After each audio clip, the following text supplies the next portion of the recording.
He was an arrogant millionaire, surrounded by friends who laughed at everything and everyone. She, an invisible homeless woman, slept on the sidewalk in front of his building, until one night, in a moment of mockery, he issued a cruel challenge. "If you translate this document, I'll marry you." The joke seemed like just another humiliation, but no one imagined that the promise, spoken in scorn, would change their lives forever. On that stifling night in Lagos, traffic still pulsed through the avenues lit by impatient horns and the glow of billboards advertising luxury products. Across the street, at the glass entrance of one of the city's most expensive buildings, a group of young entrepreneurs waited for the valet to bring their imported cars. Dressed in impeccable suits and gleaming shoes, they laughed loudly, as if the world existed solely to serve them. It was a vivid portrait of modern Nigeria's contrast. Boundless wealth clashing directly with poverty, exposed just a few meters away. In this environment steeped in inequality, a seemingly trivial scene was about to become unforgettable. Lying on makeshift cardboard, there was a young woman with delicate features, covered in the dust of the streets. Her sun-weathered skin and tattered dress made her just one of many forgotten souls crowding the city's sidewalks. To passing drivers, she was invisible. To patrolling security guards, a nuisance. To the wealthy entering and exiting the building, an uncomfortable reminder of a reality they preferred to ignore. But that night, amidst arrogance and easy laughter, someone decided to make her the target of ridicule. Chika, the millionaire known for his extravagance and sharp one-liners, pointed at the homeless woman and smirked with disdain. There was a calculated glint in his eyes. He wasn't just aiming to entertain his friends, but to reinforce the image of superiority he cultivated so carefully. He pulled a legal document in English, filled with technical terms, from his leather briefcase and waved it in the air like a trophy. His audience of friends gathered closer, eager for the cruel spectacle he was about to offer. The question wasn't whether there would be humiliation, but how far it would go. With a voice dripping with irony, he said, "If you translate this, I'll marry you." For a moment, silence hung in the air, quickly shattered by roaring laughter. The laughs echoed through the marble lobby, blending with the sound of luxury car engines. To those present, it was a risk-free bet, a joke with a pre-written ending. After all, who would believe a woman sleeping on the street could decipher a single word of that complex document? The seemingly trivial scene hid an invisible tension that none of them could foresee. The friends mocked, inventing fictional outcomes. Some said she'd beg for coins to give up. Others laughed, betting she wouldn't even know how to hold the paper without smudging it. This behavior wasn't uncommon among Lagos's elite, where many saw the poor as characters in a silent spectacle, useful only to confirm the distance between those who had everything and those who had nothing. Curiously, local studies have shown that the number of educated young people living on the streets is growing, a result of inequality and stolen family inheritances, a detail no one there recalled, but would make the scene even more intriguing. The young woman, however, slowly opened her eyes. She didn't react with aggression or fear. She simply raised her head, looked at the document, and remained silent. That unexpected gesture disarmed some for a few seconds. There was no shame in her gaze, but a strange calm, as if it wasn't the first time she'd faced humiliations disguised as jokes. The contrast between the arrogance of the suited men and the serenity of the woman lying on the ground created a suspense that only heightened the anticipation. One of the friends, eager to escalate the scene, remarked, "Cheek, you're going to end up on Instagram with this madness." And he was right.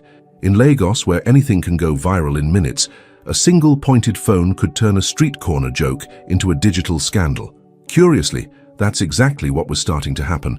A security guard from the sidelines was discreetly filming with his phone. Little did they know that this recording would change not only the young woman's life, but also the millionaire's. As the laughter mingled with the city's sounds, the woman adjusted herself, sat up on the cardboard and extended her hand, asking for the document. That simple gesture silenced the group for a moment. It wasn't the expected reaction. Instead of shrinking away, she seemed ready to take on the challenge. This silent reversal of the narrative captured everyone's attention, because no one there was prepared to see the target of their mockery rise against the tide of disdain. It was the beginning of something none in that group could predict. From that moment, the promise spoken in scorn was no longer just a cruel joke.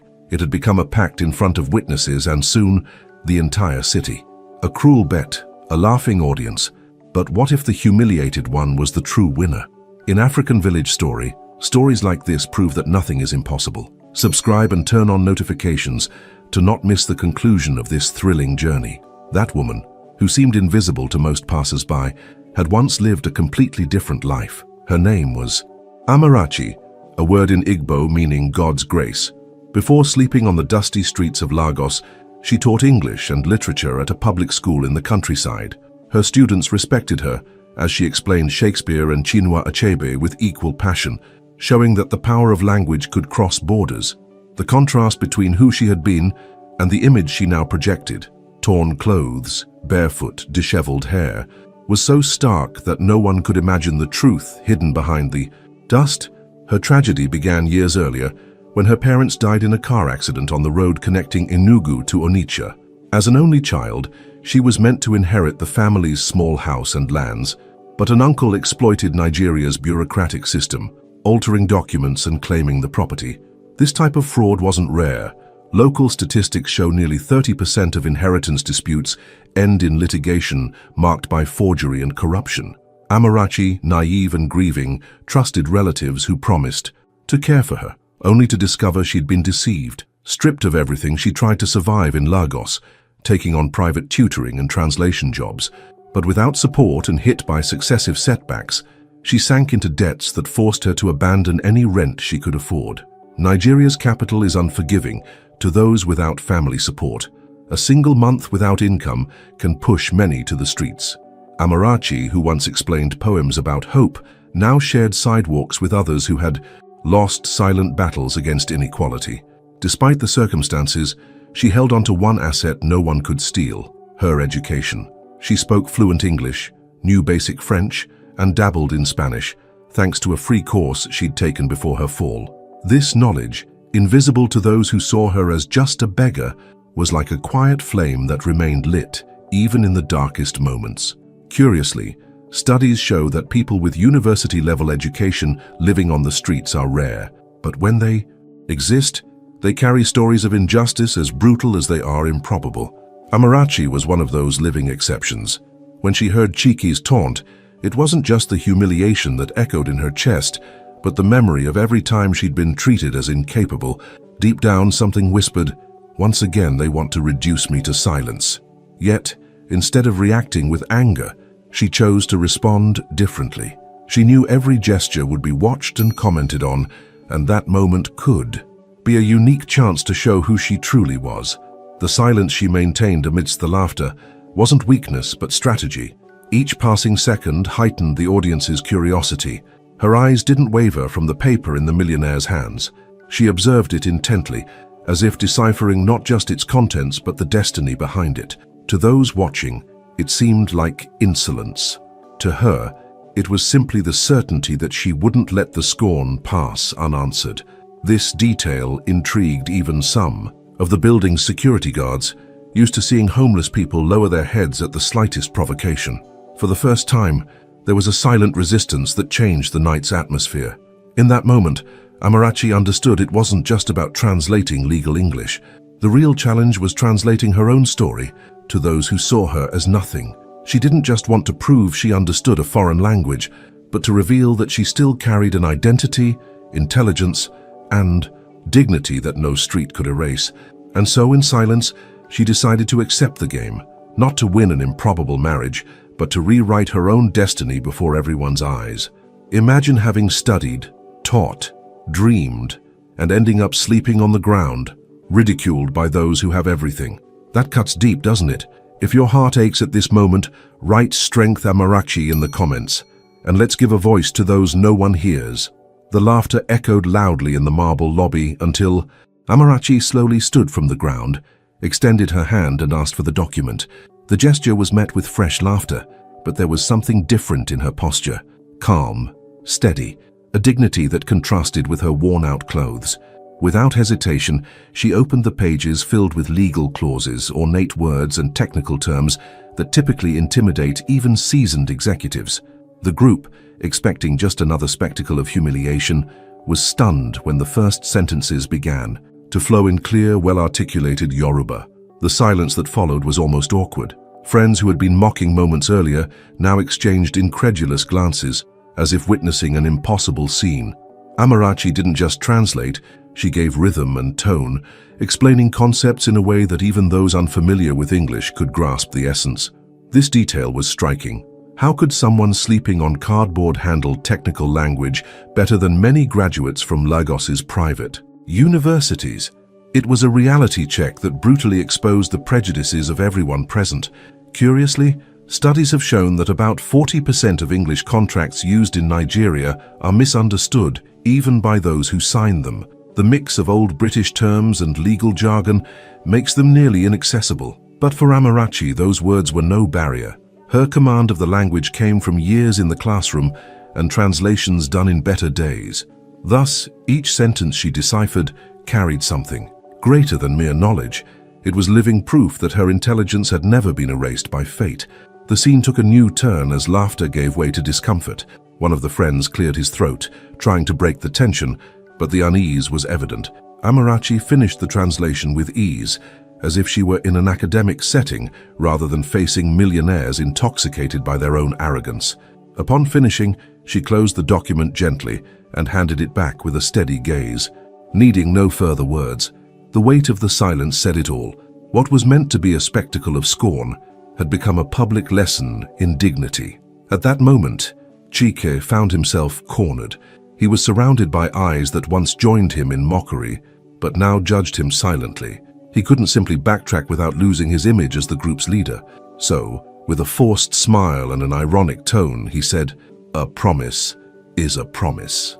He tried to turn the embarrassment into a joke, but each word revealed the nervousness of someone who had lost control of his own performance. It was like an actor, suddenly realizing the audience had turned against him. The group responded with timid laughs, lacking the conviction of before. Many were still processing the scene. Deep down, they knew they hadn't just witnessed an improvised response, but an unexpected reversal that shifted everyone's position that night. Amarachi, once the target of humiliation, was now the master of the narrative. And Chike, who wanted to laugh, had become the subject of scrutiny. That ironic phrase, "a promise is a promise," hung in the air like a sentence that would soon spiral out of control. Because in Lagos, nothing stays hidden when a phone is recording. And at that moment, someone was already capturing everything. When Amarachi translated every word and revealed her true strength, Chike tried to cover it up by saying, "A promise is a promise." And you, watching this scene, do you believe that phrase was a sign of real change or just another mask to hide his embarrassment? Comment below, change or mask. Your view might reveal a lot about how we see power and prejudice. Among Cheek's friends, one, always connected to social media, couldn't resist recording it all. To him, it would be just another funny video to entertain his followers. What he didn't imagine was that within hours, those images would spread like wildfire through Lagos's digital streets. In a city where any misstep by a politician or celebrity becomes national news, that challenge between a millionaire and a homeless woman had all the ingredients to captivate collective attention. The video clearly showed the contrast. On one side, arrogant laughter, shoes gleaming under the marble lobby's light, voices dripping with contempt. On the other, a young woman of humble appearance sitting on cardboard, reading a document meant to shame her with unwavering resolve, turning it into a stage for her dignity. This visual shock was the first fuel for its virality. Comments flooded in. How does someone on the street know legal English better than highly paid lawyers? The question spread, sparking even more curiosity. Soon, hashtags emerged. Promise is promise and strength Amarachi took over Nigerian Twitter.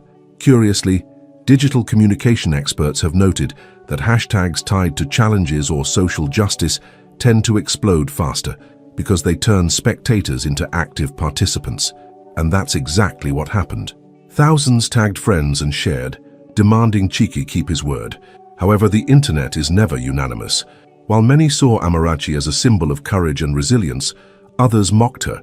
They called her an opportunist, claiming she was exploiting the situation and that marriage shouldn't stem from a joke. This clash of narratives only amplified the video's reach, as each heated comment fueled new debates.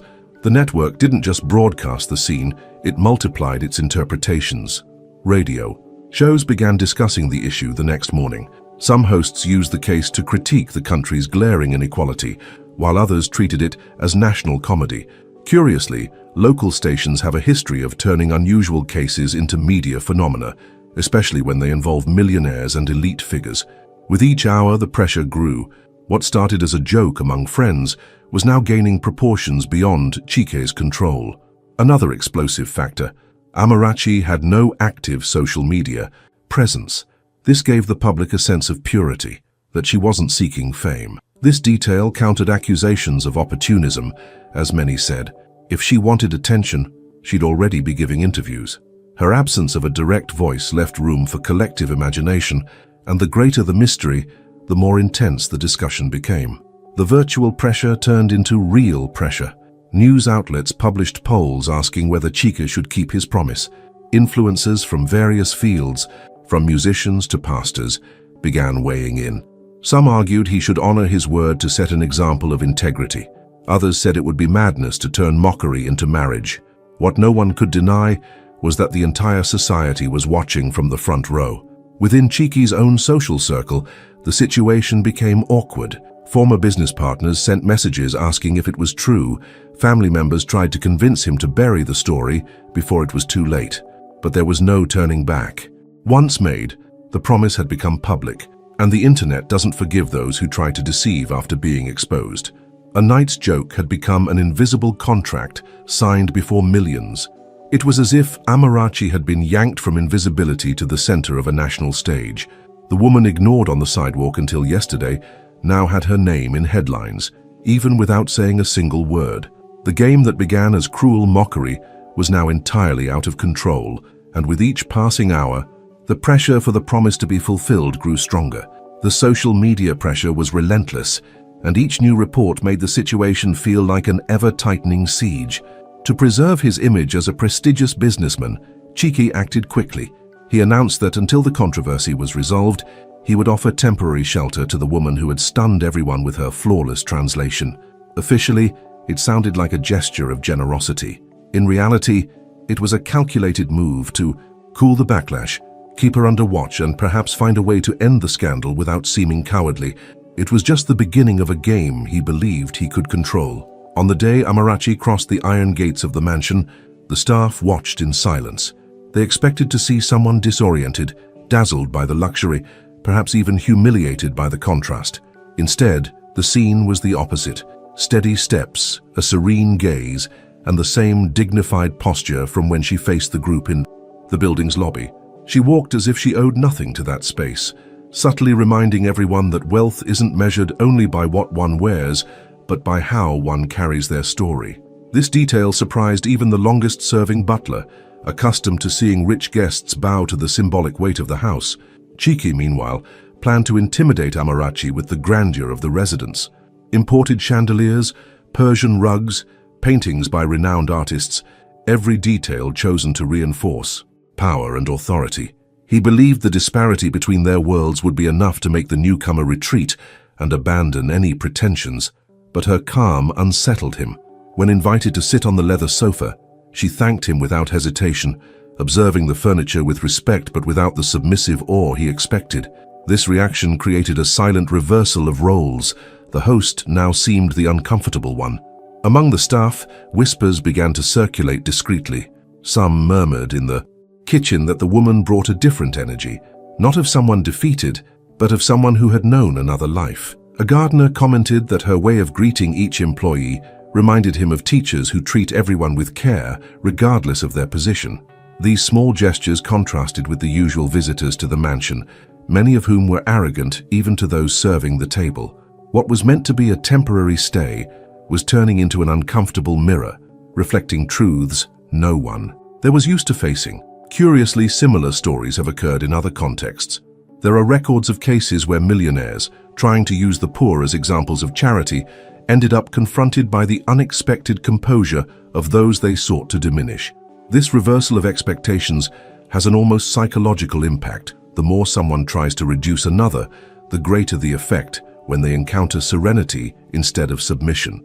The mansion, built to display power, was starting to become the stage for a silent battle of respect and presence. On that first night, as Chike dined in silence at the head of the table, he expected to see Amarachi stumble over etiquette rules or show discomfort with the aligned silver cutlery. Instead, she used the utensils correctly, ate calmly, and thanked the staff as if accustomed to formal settings. There was no arrogance, just naturalness. This skill, born from her past life as a teacher, made it clear that the education she carried couldn't be erased by time on the streets. With each gesture, the plan to intimidate her unraveled in silence. Amarachi didn't seek confrontation, but every detail of her demeanor was a reminder that dignity doesn't depend on circumstances. What was meant to be an act of control was slipping through Cheek's fingers. The house he saw as a fortress now housed a presence that challenged his logic and dismantled his certainties. The shelter offered as a publicity stunt was, little by little, becoming fertile ground for a transformation no one could predict. The first days in the mansion revealed the real weight of class differences. Amarachi was watched at every step, as if she needed to constantly prove she wasn't an intruder. Cheek's friends, accustomed to fashion shows and gala dinners, saw her only as a source of mockery. When they crossed paths in the hallways, they let slip venomous comments. Is this what they now call philanthropy? Or, soon even beggars will get etiquette. Lessons here. The words were sharp as blades, spoken in sweet tones but laced with poison. The environment seemed designed to remind her she didn't belong to that world. But contrary to their expectations, Amarachi didn't shrink. She responded with silence and a serene smile that disarmed even the cruelest insult. Among the staff, the mistrust carried a different weight. Some feared her presence was temporary, that she'd soon vanish, leaving only confusing stories behind. Others, more pragmatic, believed someone from the streets couldn't maintain composure or discipline. Yet every gesture from Amarachi debunked these notions. She greeted everyone by name, helped set the table when no one expected it, and thanked even for the water served. These small details, so minor in daily life, became signs of something greater, a kind of education that doesn't stem from luxury, but from the awareness that every human deserves respect. One morning, during coffee served in the garden, one of Chiki's friends tried to embarrass her, offering in English a quick read of an international magazine, hoping she'd stumble over difficult words. To everyone's surprise, Amarachi not only read, but commented on an economics article, relating it to data she'd studied when she was still teaching. The scene left some speechless. One friend tried to counter in French, and Amarachi responded with a calm smile, exchanging a few sentences in the language. The shock was immediate. The beggar revealed herself as a polyglot. This rare skill, so valued in elite circles, turned what was meant to be humiliation into a silent victory. Gradually, positive rumors began to circulate within the house. The cook remarked that she spoke kindly even about the simplest dishes, reminiscent of teachers encouraging insecure students. The driver noted she treated everyone with the same dignity, making no distinction between boss and employee. Even the gardener quietly shared that she once quoted an old Yoruba proverb about roots and flowers, explaining that those who know a people's language know their soul. That phrase lingered among the staff, as they rarely heard such profound reflections within the mansion's walls. However, resistance didn't vanish entirely. Chiki's friends, bothered by losing ground, intensified their attacks. They spread rumors that Amarachi had memorized phrases to impress or was using the situation for personal gain. This pattern is common in societies where prejudice is structural. When someone defies expectations, the initial reaction is to discredit them, but each time they tried, her serenity had the opposite effect. The more they sought to diminish her, the clearer the difference between arrogance and true greatness became. Over the weeks, a silent transformation began. What seemed like a temporary shelter became a space of revelation. Amarachi stopped being seen as a burden or threat and started being recognized as a remarkable presence. The staff no longer whispered about the oddity of her stay, but about the privilege of living alongside someone with so much to teach. Even some of Chika's friends, who initially ridiculed her, began rethinking their attitudes after the embarrassment of seeing their own jokes dismantled by her calm. The beggar who entered the mansion was no longer seen the same way. To those who paid attention, she revealed herself as a woman of culture, discipline, and character, someone who carried in her silence the strength of someone who had lost everything yet still stood tall. This unexpected shift set the stage for an even greater tension. If she was earning respect within the house, What would happen when the pressure from the streets and public opinion demanded the promise be taken to its ultimate consequences? While friends laughed and staff distrusted, Amarachi responded with serenity, education, and even in other languages. And you, in her place, would you have endured in silence to win with wisdom, or exploded in anger at the humiliations? Comment below, wisdom or anger. Your response shows how you view dignity amidst disdain. Among Chike's friends, there were always those fueled by envy. One, irritated by the attention Amarachi was starting to draw, decided to investigate her past. For him, the best way to destroy her was to find dirt that justified the group's prejudice. With some contacts in registries and small bribes to public officials, he dug up documents and spoke to old neighbors. What he found, however, wasn't ammunition against Amarachi, but a story even more painful than anyone imagined. And the more details emerged, the clearer it became that this woman carried wounds inflicted by her own family. The investigation revealed that Amarachi had lost her parents tragically in an accident, and the house and lands meant to secure her future were taken by an ambitious uncle. He forged signatures, manipulated papers, and, exploiting the weak bureaucracy, managed to transfer everything to himself. This type of fraud wasn't uncommon in Nigeria, where inheritance disputes often turn into silent battlefields, decided not by justice, but by who pays the most in bribes. Learning that Amarachi was a victim of this cruel system added weight to her public image. When the information hit the internet, the reaction was immediate. The public, already sympathetic to Amarachi's intelligence and calm, now saw her not just as a resilient woman, but as a living portrait of thousands who had lost everything due to corruption and family greed. Comments flooded in, "She's not on the streets out of laziness, but because she was robbed by her own blood." This is the reality of many orphans no one sees. The case was moving beyond the curiosity of a bizarre bet and becoming a symbol of social outcry. With each revealed detail, the narrative shifted. The public stopped seeing her as the beggar who knew English and began recognizing her as a victim of family injustice, resonating deeply in a society where inheritances often lead to division and destruction of homes. This change increased the pressure on Chike, who now faced not just an exposed promise, but the expectation that he deliver some form of justice. The game of appearances became a moral dilemma. Within the mansion, the repercussions echoed too. The staff, once distrustful, began treating her with more respect, knowing she carried not just the mark of poverty, but the pain of betrayal. Chike's friends, on the other hand, tried to suppress the issue, fearing the public outcry would become irreversible. But what was most surprising was the silent transformation in Chike himself, who began to observe Amarachi with new eyes. The man who once saw her as a mere tool to save his image now wondered how someone betrayed by their own blood could still maintain such serenity. He, accustomed to measuring people by appearance and power, began to admire the strength of someone stripped of everything yet unyielding in dignity. This admiration didn't emerge dramatically but subtly, like someone unwittingly drawn to something they don't fully understand. And each of Amarachi's gestures, whether thanking for a meal or sitting to read in silence, seemed to carry more weight than any words spoken publicly. The envious friend who had investigated to destroy her ended up creating the opposite effect. The truth strengthened Amarachi's position as a symbol of dignity. The public, once divided, leaned increasingly in her favor, and the social pressure on Chike grew. After all, if even a millionaire had given his word before millions, how could he ignore the collective voice now demanding not just the fulfillment of the promise, but also reparation for the injustice?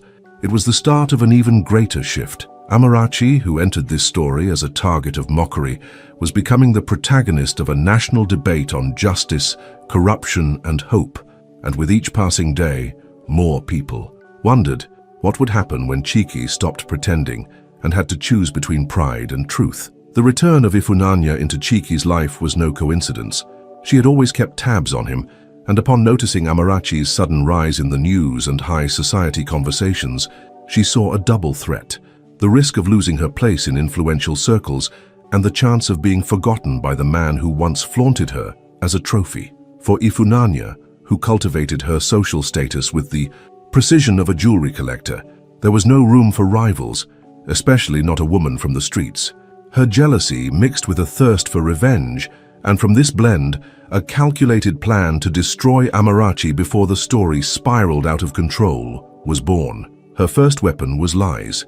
Using contacts in gossip blogs and social columns, Ifunanya spread false stories. She claimed Amarachi had never been a teacher, that the inheritance story was fabricated for sympathy, and that the translation in the building's lobby was a staged act with a hidden translator. These narratives, laced with insinuations, gained traction in WhatsApp groups and viral posts. The public that had once cheered Amarachi now faced a wave of doubt. After all, in the age of the internet, a well-crafted lie always finds believers. The goal was clear: tarnish her reputation before the symbol of dignity became untouchable. Simultaneously, Ifunanya approached Chiki privately, pressuring him. In discreet meetings, she tried to convince him that Amarachi's presence was a mistake. She argued that businessmen and investors wouldn't tolerate such a ridiculous scandal in their circles. "You'll ruin your image and our history with this farce," she repeated in a warning tone, feigning concern. But behind her words hid the fear of being replaced by someone who had nothing but carried a strength she couldn't combat. This psychological game cast a shadow of doubt in Cheek's mind, still grappling with his own feelings, toward Amarachi's serene presence. The climax of the drama unfolded at a high-profile social event. Politicians, businessmen, and celebrities gathered in a luxurious hall adorned with crystals and imported floral arrangements to celebrate a new partnership between foreign investors and local companies. It was the kind of setting where reputations are solidified or shattered. Ifunanya seized the moment to execute her plan. Amid camera flashes and champagne glasses, she spread strategic comments, setting the stage for public humiliation. The target wasn't just Amarachi. It was also Chike's pride, who would be exposed as someone deceived. During the formal speeches, Ifunanya found the perfect opportunity. With a tone of false compassion, she took the floor before the guests and questioned aloud whether everyone was aware of the true origins of the woman Chike had brought into their circle. Her words fell like stones in water, creating immediate ripples of murmurs. Pointing with theatrical flair, she insinuated that Amarachi was nothing but a fraud, someone pretending to have culture to exploit a moment of fame. The audience, torn between shock and curiosity, awaited a reaction eagerly. The embarrassment was palpable. Businessmen exchanged glances, politicians furrowed their brows, journalists adjusted cameras hoping to capture the fall live. The scene seemed carefully choreographed to dismantle Amarachi's image. For many present, it was hard to believe someone without means could occupy that space without hiding some lie. Prejudice, disguised as rationality, made Ifunanya's accusation seem plausible. It was the moment when an entire life could be reduced to a cruel joke. But Amarachi didn't bow. Instead of responding with tears or indignation, she stood calmly, asked for the floor, and faced the guests with resolve. The hall fell silent instantly. In a clear, measured voice, she began reciting passages from the same legal document she had translated weeks earlier, explaining terms and clauses from memory without faltering.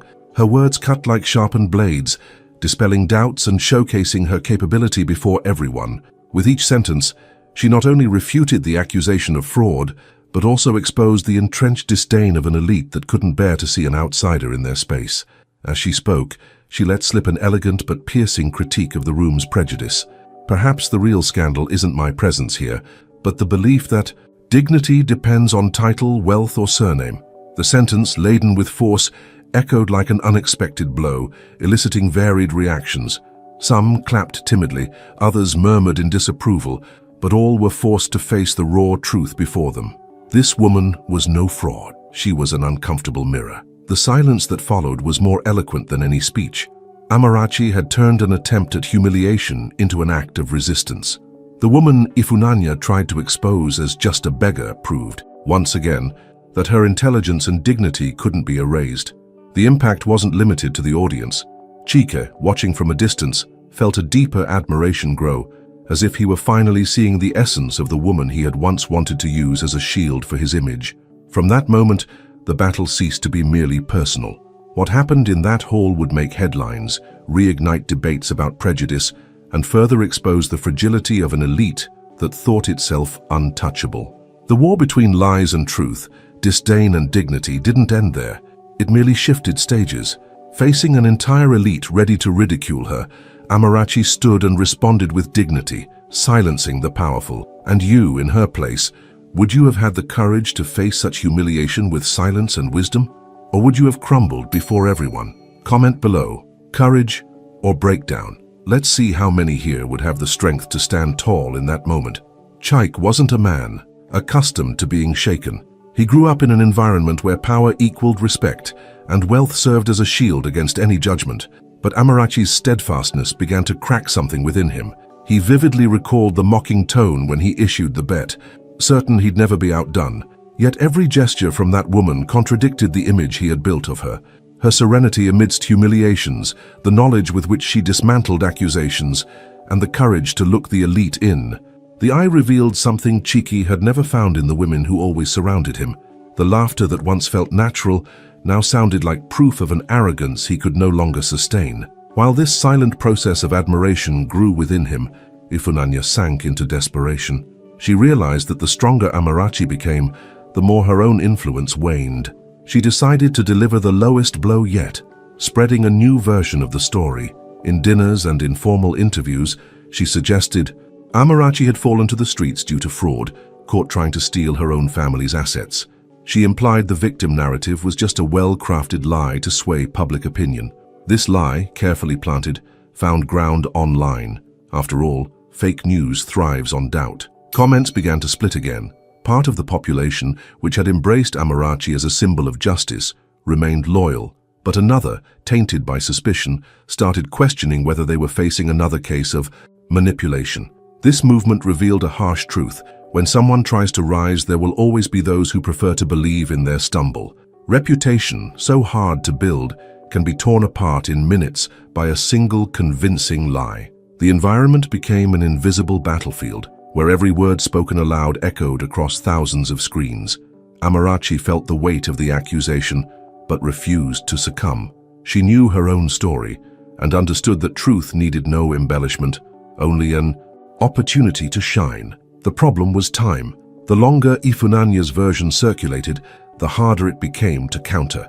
Cheek, observing everything, faced an unprecedented dilemma: believe the woman he silently admired, or the ex-girlfriend who always knew how to play with appearances. This indecision revealed not only his fragility, but also how much he was still trapped by the fear of exposing himself to society. Then, the improbable happened. The envious friend, who had once investigated Amarachi, to destroy her, decided to intervene. Perhaps out of remorse, perhaps out of pride to prove his earlier findings were correct, he presented official documents, certificates, registry records, signed testimonies. The papers clearly showed that Amarachi had been a victim of forgery by her uncle and had never been involved in any fraud or theft. More than that, the same material suggested Ifunanya was linked to bloggers publishing the false stories for money. The shock was immediate. Within hours, the same outlets that had spread accusations against Amarachi had to issue retractions, now with evidence in hand. The narrative shift was so swift, it surprised even her staunchest supporters. The public, which already admired her dignity, now saw her as a victim of deliberate persecution. Amarachi was no longer just a symbol of social injustice, but a living example of how lies can be weaponized against the most vulnerable. Cheeky watched this revelation in silence, but something changed, definitively within him. There was no room for doubt anymore. The woman he had tried to ridicule at the start had not only survived everything, but faced a barrage of lies without losing her composure. This realization awakened something beyond admiration. It was respect, and for someone used to buying respect with money, realizing that no currency was worth more than Amarachi's integrity was the true turning point. The stage was set for a greater transformation. Ifunanya, exposed as a liar, lost ground among the elite. Amarachi, strengthened by the truth, gained more public support. But the question beginning to echo among all was different. How far would Cheeky go now that no doubts remained about the dignity of the woman he promised to marry? The revelation of Ifunanya's deception hit high society like a storm. Those who once laughed at the accusations against Amarachi now distanced themselves discreetly from Cheeky's ex-girlfriend, as if mere contact were contagious. In circles of power, nothing is more devastating than being publicly unmasked. Ifunanya, who once paraded confidence and luxury, was practically ostracized from events, receiving looks of contempt from those who once fawned over her. The carefully crafted image built over years dissolved before the truth, proving that reputation, when sustained by lies, is always a sandcastle. But what no one expected was how this fall would pave the way for Amarachi's rise. Amarachi's dignity was restored before everyone. Documents and testimonies became undeniable proof that there was no fraud in her story, only injustice endured. The uncle, once confident he'd face no consequences, was caught off guard by official investigations. It was discovered that he not only forged documents, but also diverted profits from lands that never belonged to him. For the first time, the wheel of justice turned in Amarachi's favor, and part of her lost inheritance was returned. This reparation, though partial, meant more than material wealth. It was the validation of her story and proof that truth, even delayed, can restore what seemed impossible. Still, the question lingered. Would this be enough to heal such deep wounds? At the center of this shift was Chike, the man who once mocked Amarachi before his friends now had to look inward. Humiliated by his own arrogance, he publicly admitted that the promise made in jest wasn't just a lapse, but perhaps a call of fate. In a speech that surprised even the most skeptical, he confessed that this woman, whom he tried to ridicule, had taught him more about dignity and courage than any million-dollar deal he'd ever closed. Such words, spoken publicly by someone unused to admitting flaws, sounded like both confession and redemption. But the doubt remained. Would Amarachi be willing to accept this new man? The moment of decision was charged with emotion. Amid tears and smiles, Amarachi said yes, but made it clear she wasn't doing so because of the cruel promise from the past. Her acceptance came from the genuine transformation she saw in him. The marriage wouldn't be the result of a bet, but of true change. This distinction moved everyone following the story, as it showed that forgiveness and love can only arise when there's sincere repentance. The scene wasn't one of luxury or ostentation, but of simplicity with depth. Amarachi wasn't just accepting a man, she was accepting the chance to rebuild what fate had destroyed. The wedding, celebrated without grandeur, was striking in its symbolism. There were no golden invitations or lavish ballroom parties. The couple opted for something intimate, inviting close friends, old acquaintances, and in a gesture that touched everyone, homeless people who shared the same reality Amarachi once lived. Many of these guests had never sat at a banquet table, but that night they ate as equals, celebrating not just the union of two people, but the triumph of dignity over disdain. The simple became grand, precisely because it reflected the essence of the journey. This symbolic gesture swept through the streets of Lagos. Newspapers that once treated the case as gossip began calling the wedding the marriage of social justice. The narrative of a beggar who became a bride through merit, not charity, inspired thousands. Pastors used the example in sermons, teachers in classrooms, and even young people on the streets began repeating the spreading phrase, "If Amarachi did it, maybe there's still hope." For us, this identification showed the power of a story when it's not just lived but shared authentically. After the ceremony, a new phase began. Amarachi and Chike announced projects for youth living on the streets. They opened shelters, funded education programs, and created scholarships for orphans. The choice wasn't about marketing but born from experience. Amarachi knew firsthand what it meant to sleep on cold sidewalks, be ignored by crowds, and feel invisible. Turning her own pain into hope for others was the cycle of redemption she had dreamed of without even realizing it. And each life touched by these projects became an extension of the victory she had achieved. In the end, the story that began with mockery on a sidewalk ended with a lesson etched in everyone's hearts.